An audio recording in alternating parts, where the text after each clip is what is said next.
నీకు బెస్ట్ కావాలా, నీకు శ్రేష్టమైనది అతి విలువైనది కావాలా, దేవుడి పైన వదిలేయండి. అది దేవా నువ్వే చూస్ చేయ, నా కొరకు నువ్వే ఎంపిక చేయి. నేను చూస్ చేసుకోవడం కాదు, నేను కోరుకోవడం కాదు, నాకు ఈ వ్యక్తి లేకపోతే నాకు ఈ ఉద్యోగం లేకపోతే నాకు ఇదే కావాలని నేను కోరుకోవడం కాదయ్యా, నీ చిత్తమే నెరవేర్చబడును గాక అని చెప్పగలిగిన స్థితి ఉందండి.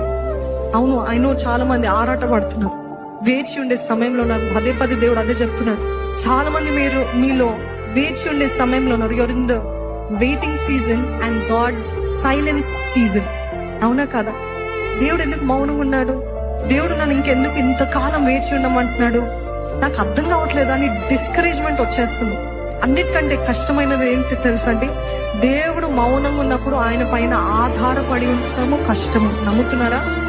ఆన్సర్ రావట్లేదు, ఎటువంటిది ఏ సమాధానము రావట్లేదు, ఏమీ స్పష్టంగా కనపడట్లేదు. కానీ నన్ను నమ్ము, నన్ను నమ్ము, నన్ను నమ్ము అంటున్నాడు దేవుడు.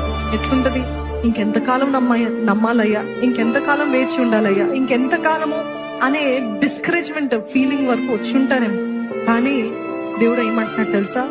నా చిత్తాన్ని నువ్వు నమ్ముతున్నట్లయితే నేను నీకు అతి శ్రేష్టమైనదే ఇస్తాను, కానీ నీకు తక్కువైనది నేను ఏది కీడు చెయ్యను అంటున్నాడు.